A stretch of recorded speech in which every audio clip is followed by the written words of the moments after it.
We're living on the cusp of an Aquarian age. We're living in a period of revelation, according to the Maya. People now need to get extremely serious about this because you've had a campaign in the dark to gnaw away and slice away and hack away at the roots of our own culture, our civilization. I'm not interested in racial divisions or racial culture. I'm interested in spiritual culture.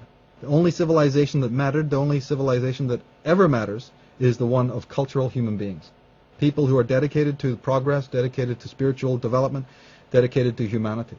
You know, Freud, Nietzsche, all the greatest commentators on civilization, that's what they were talking about. I don't see too many digressions in Freud's book, or even in Nietzsche for that matter, where he gets into the racial quandaries, because any man of that intelligence knows that every human being has the potential to be both a devil and a god.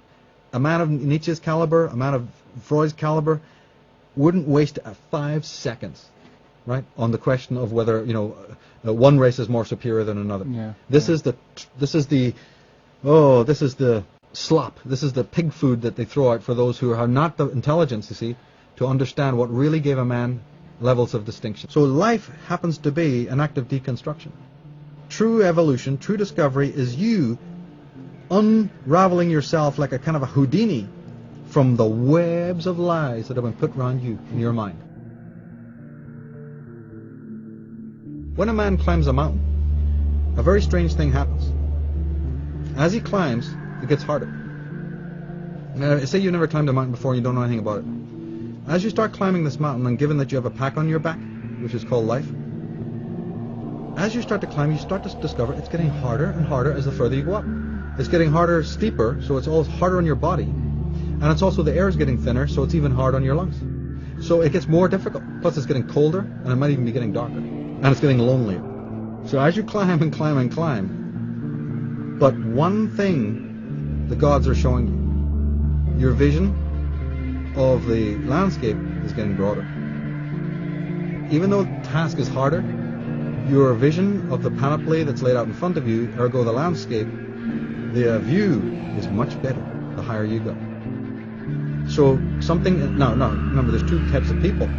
There's people who focus on, this is a bugger, I'm out of here, and they go back. And when you're down at the bottom of the mountain, you walk on flat ground, and it's very relaxing and easy, but how much vision do you have of the world in which you live? You can't see past the next house. Then you get the other character, who realizes this is agony. But wow, look at the view. I gotta continue because I'm seeing more, and I'm going higher up and higher up and higher up. Until you get to the peak. And at that point you have ecstasy. Because at a peak, what happens? You see the road down ahead, or the road on the other side of the mountain, and you also see the path. It is imperative to have that vista that I talk about the mountain climber. If you're happy down in the valley walking on a horizontal plane, well, shit, past doesn't matter, future don't matter, there you are. But if you're a person who's vertical, if you're climbing the mountain, if you are seeking the truth in whatever way, truth of yourself ultimately, because you are the Arya. Every person is potentially that Arya. That person halfway up the mountain gets involved in all these, you know, disputes about whether the black should get it, or the white should get it, or the Chinese should get it, or the pygmy should get it, or the guy who's 6 foot tall should get it, or, you know, we have all of these debates and matriculations. Every human being is worthy of that knowledge to receive it, if in fact they can arrive at that place. But, you know, when you climb up the mountain and you start to see this panoply, I believe that you have an immediate passion to do something about it. Well, you're climbing the mountain, you're getting a larger and larger perspective, but it is hard, and they'll complain, you know, man, it's lonely, it's hard, I'm bruised knees, you know. But see, those are people who are exhilarated by the fact that they're seeing a greater and greater landscape, and that is exhilarating. Just in the same way as you're climbing a physical mountain, you don't go back because there's no going back. And when you finally get to the top, you see you have a vision of both, of all of it.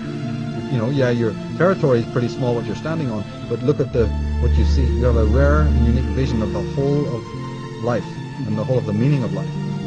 And the most important thing is when you arrive at the peak is you have not asked somebody else to bring you the mountain. But see, for psychological and spiritual reasons, there's no two people on that path. There's no room for the guru.